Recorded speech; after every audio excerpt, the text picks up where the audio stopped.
শেখ হাসিনার সরকারের পতনের আন্দোলনে আওয়ামী লীগ পরিবারের তো 30% সদস্য ছিল।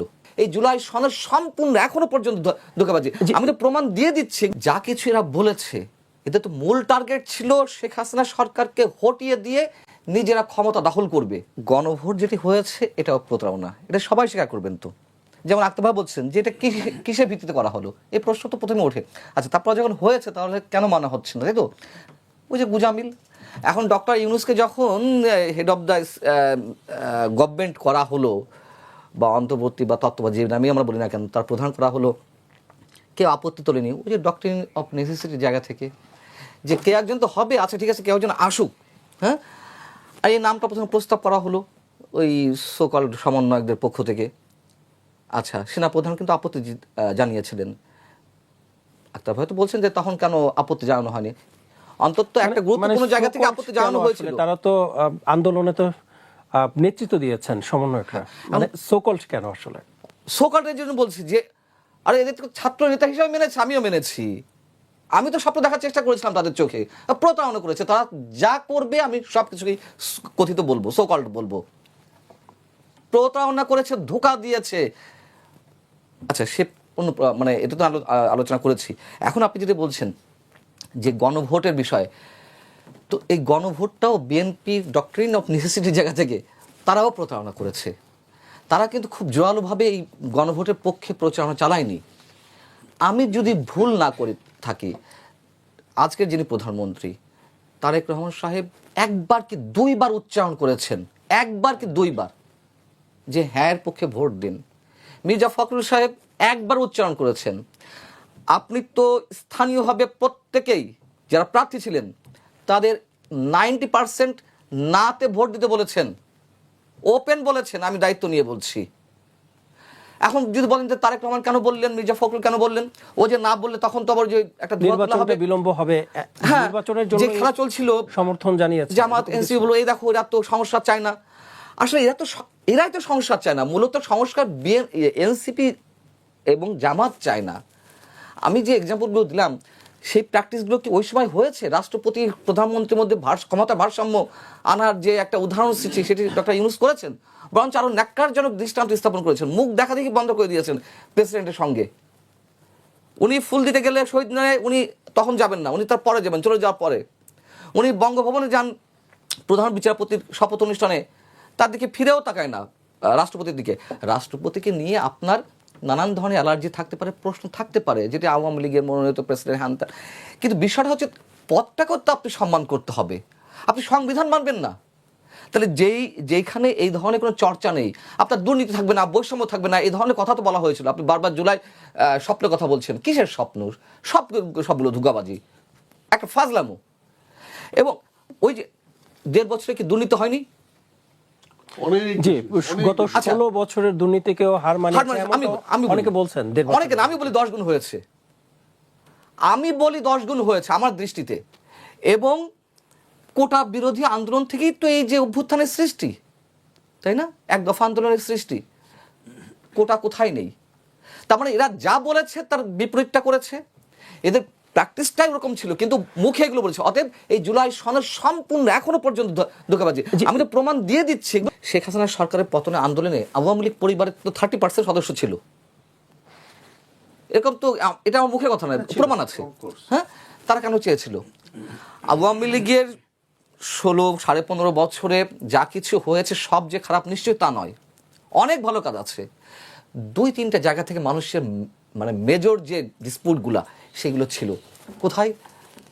প্রথম হচ্ছে নির্বাচন দিচ্ছিল না, প্রতিটা ইনস্টিটিউশন নষ্ট করে ফেলা হচ্ছিল। হ্যাঁ, আমাদের সাংবাদিক যে প্রতিষ্ঠান, আমি একেবারে মানে একটা পেশাজীবীর প্রতিষ্ঠান, ঢাকা রিপোর্টার্স ইউনিটি কিংবা প্রেস ক্লাব, সেখানেও মানে বিশেষ গোয়েন্দা সংস্থা গিয়ে ঠিক করে দিয়ে আসতো, আর ওই ভোটগুলো হতো আইওয়াশ। প্রতিটা প্রতিষ্ঠান নষ্ট করে ফেলা হয়েছে, দুর্নীতি হচ্ছিল, স্বজনপ্রীতি হচ্ছিল। মোটার আগে এইগুলোর বিরুদ্ধে তো মানুষ ফুসে উঠেছিল। সাধারণ মানুষ নেমেছে, আওয়ামী পরিবারের মানুষজনও নেমেছে গণঅভ্যুত্থানে। এখন বিষয় হচ্ছে যে যা কিছু এরা বলেছে এদের তো মূল টার্গেট ছিল শেখ হাসিনা সরকারকে হটিয়ে দিয়ে নিজেরা ক্ষমতা দখল করবে। সেটা পারেনি। মানুষ তো তা চায়নি, মানুষ চেয়েছে শেখ হাসিনা সরকার বিদায় হোক একটা তত্ত্বাবধায়ক সরকার আসুক, অন্তর্বর্তী সরকার আসুক, তার মধ্যে একটা সুষ্ঠু নির্বাচনী প্রক্রিয়ার মাধ্যমে একটা গণতান্ত্রিক শক্তি আসুক, এটাই মানুষ চেয়েছে। এর বাইরে এত কিছু মানুষ চায়নি। এখন যা যা বলা হচ্ছে জুলাই সনদে, মানুষ এগুলো কিছু বোঝে না ভাই। হ্যাঁ ভোটে কথা বলছেন, না ভোটে কথা বলছেন, এগুলো অনেক আলোচনা হয়েছে। এবং কিসের গণভোট? গণভোটটা তো এটাও তো একটা প্রতারণা। যে প্রক্রিয়া গণভোট আছে, কোথাও কোথাও 244% ভোট পড়েছে। আরে তার আগের দিন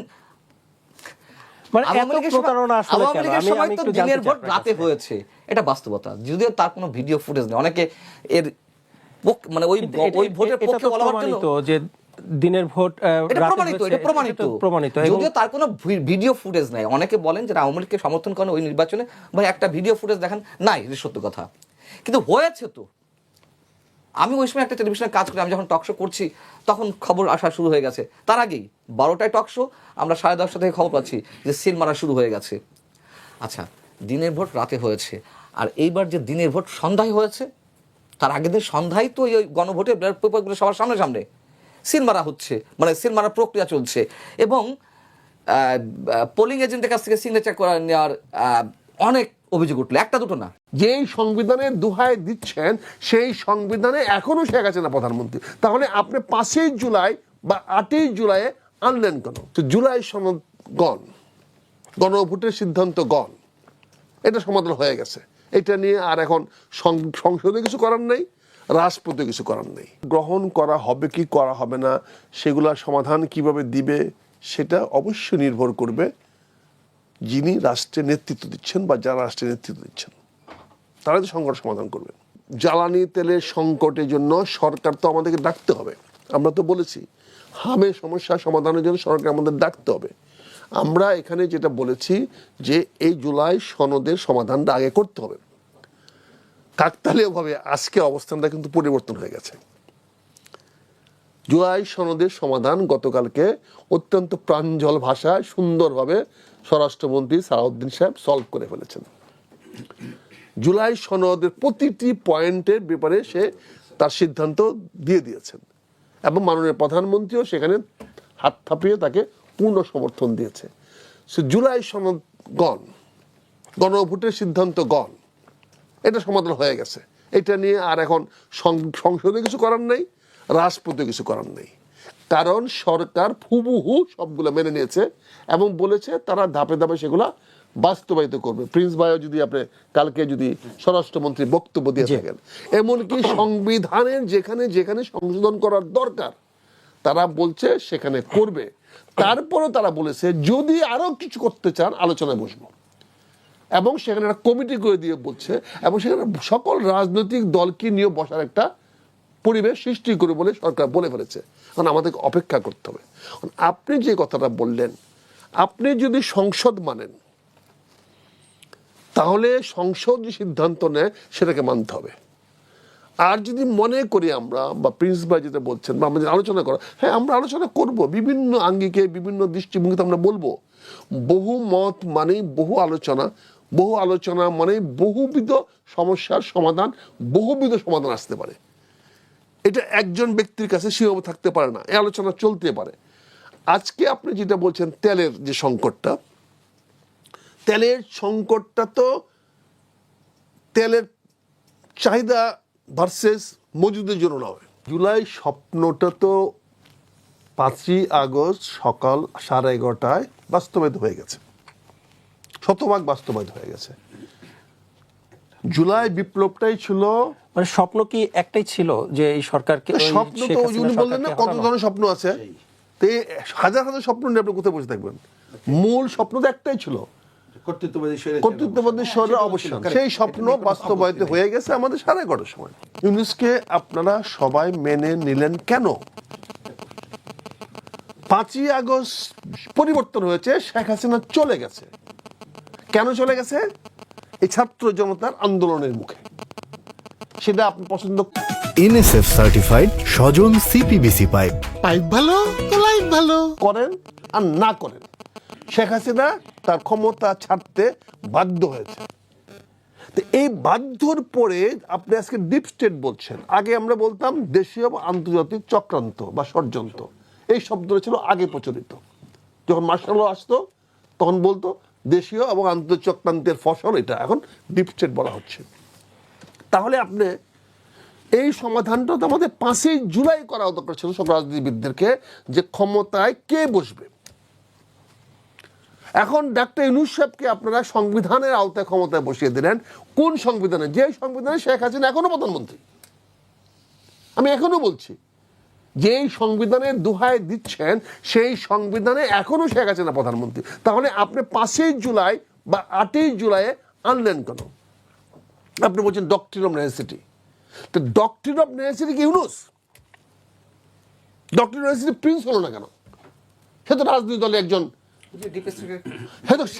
সে কেন হলো না? প্রিন্স ভবনের সাথে ডিপ স্টেটের প্রতিনিধি না। তাহলে আমরা ডিপ স্টেটের পক্ষে সবাই না, না হলে আমরা তো বুঝে কেউ না বুঝে, না না সবাই তো না না না হলে কেন বললাম না? সেখানে সজীব বলতেছে যে আমাকে ডাকা হয়েছে গণভবনে যাইতে, শফিকুর রহমান বলতেছে না তুমি আমার অফিসে আসো, এপিপি নাকি কি অফিসে। সেই শফিকুর রহমান ডেলি বাকবাকুম করতো, আপনার সঙ্গে আমাদের কথা হয়েছে, অনেকবার বলেছে। এই রিয়াজ রহমানকে নিয়ে কথা বলেছে আপনার এখানে। প্রশ্নটা হয়েছে তাহলে 5ই আগস্ট কি হলো? 5ই আগস্টে তো কিছু একটা ঘটেছে। সেই ঘটনার কখন শুরু হয়েছে? যখন প্রধানমন্ত্রী শেখ হাসিনা দেশ ছেড়ে চলে গেছেন। পালিয়ে গেছেন না নিজে ইচ্ছে গেছেন সেইটা নিয়ে আমি প্রশ্ন তুলতে চাই না এখনো, কিন্তু বাস্তবতা উনি চলে গেছেন। চলে যাওয়ার পরে সেনা প্রধান এসে বললেন যে আমি দেশটা নিয়ন্ত্রণে নিয়েছি। আমরা কি প্রশ্ন করেছি আপনি নিয়ন্ত্রণ নেওয়ার কে? ঠিক, উনি ডাকলেন ওনার বাসায়, সকল রাজনীতি বল চলে গেল, সবাই গেলেন, মেনে নিলেন। মেনে নেওয়াটাই তো নিকাহ, মেনে নেওয়াটাই তো ম্যারেজ। আপনি কবুল বলেন আর চুপ থাকে, মেনে নেওয়াটাই তো মেনে নেওয়া। যাই ছিল মেনে নিয়েছেন। তো সেই মেনে নিয়ে আপনি ডক্টর ইউনূস সাহেবকে বসিয়ে দিয়েছেন। ডক্টর ইউনূস সাহেব একটা নির্বাচন দিবেন, এটা নিয়ে তো আলোচনা করার কিন্তু দরকার নেই। আপনারা এই 10 মাস কেন বসলেন? কার এজেন্ডা বাস্তবায়ন করার জন্য বসলেন? আজকে যেখানে বলছেন সে 10 মাসে যে করলেন, একটা সরকার গণভোট কি দেয়, কখন দেয়? তার পূর্বেকার কার্যকলাপ অদ্যবধি যা করেছে সেটার বৈধতা নেওয়ার জন্য। ভবিষ্যতে কি করবে তার জন্য তো বৈধতা নেওয়ার জন্য তো সংবিধান সংশোধন করতে হবে। সংবিধান সংশোধন করার পরে সে বলতে পারবে যে আমি সংবিধান সংশোধন করলাম, এটা কি আপনি মেনে নেন কিনা। এখানে কথা নাই বার্তা নাই, আপনি একটা গণভোট নিয়ে আসতেন। সে গণভোটটা আপনি তো অপ্রয়োজনীয়, এটা ডিপ স্টেটের। এখন আপনি এটা করতেছেন। এখন জনগণ হাঁ ভোট দিয়েছে। আমার কাছে তো জনগণের হাঁ ভোটটা গুরুত্ব বহন করে 2টা কারণে। কিন্তু স্বরাষ্ট্রমন্ত্রী বলছেন যে গোজামিল দিয়ে গণভোটে বাধ্য করা হয়েছে। বক্তব্য তো আমি ডিফার করার কোন না। আমি বলছি, আমি আমার দল থেকে বলছি যে আমরা 2টা কারণে মনে করি গণভোটকে প্রাধান্য দিতে হবে। একটা হচ্ছে জনগণের উইশ, এইটার প্রতিফলন ঘটেছে গণভোটের মাধ্যমে, এইটাকে অস্বীকার করা যাবে না। এটা যদি আজকে অস্বীকার করি, কালকে গণতান্ত্রিক চিন্তা চেতনা আমরা আসতে পারবো না। তাহলে আমাকে ওই আমার কমিউনিস্ট ভাইদের যেতে হবে by declaration, by red flag, যে আমরা এখানে ক্ষমতাটাকে দখল করা। ক্ষমতা দখল করেও তো রাজনীতি হয়েছে, অতীত হয়েছে। আফগানিস্তানে বারবার কারমালা এসে ক্ষমতা দখল করেছে। আমি একটু জানতে চাই আপনার কাছে, যে দ্বিতীয় পয়েন্ট হলো, যে দ্বিতীয় কারণে আমরা আজকে এই গণভোটটা নিয়ে জোর দিচ্ছি, সেটা হচ্ছে এই যে জনগণের উইশটাকে বাস্তবায়ন করার দায়িত্ব কার? সরকারের। সরকার সেটা কেন করছে না? আর আপনারা যে প্রশ্নগুলো বলেছেন, বিভিন্ন জনগুরুত্বপূর্ণ প্রশ্ন, আমাদের এমপি সাহেবরা প্রচুর জমা দিয়েছেন, এগুলো আলোচনায় আসতেছে। এখানে রাষ্ট্রপতি ভাষণের বক্তব্য দিচ্ছে, সেখানেও তারা বলতেছে সমস্যাগুলো, আলোচনা আসতেছে। হয়তো আপনাদের মিডিয়ার মনোযোগ আকর্ষণ করে নাই, বা সেগুলো আপনাকে বলেন নাই, বা ওখানেও তারা স্পিকারে মনোযোগ আকর্ষণ করতে পারেন নাই, মুলতবি প্রস্তাব করাইতে পারে নাই। আপনারা গুরুত্ব দিচ্ছেন প্রচারণা, গুরুত্ব দিচ্ছেন গণভোট, প্রচার গুরুত্ব দিচ্ছেন এটা বাস্তবায়ন হবে কি হবে না। কিন্তু বাকি বিষয়গুলো যেগুলো আপনি বলার চেষ্টা করছেন, সেগুলো কিন্তু প্রচুর জমা দেওয়া হয়েছে। এটা আপনি অন রেকর্ড দেখতে পারেন, চেক করতে পারেন। আপনি প্রচার করছেন না কেন সেটা তো আমি বলতে পারবো না, আমার কোনো প্রচার মাধ্যম নাই।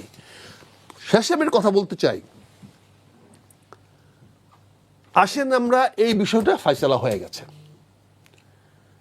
এখন এই দেশে বহুদলীয় গণতন্ত্র কাজ করবে কি করবে না, যেটা আমি পান্না ভাইয়ের সঙ্গে বলতে চাচ্ছি। আপনি আওয়ামী লীগকে সরিয়েছেন,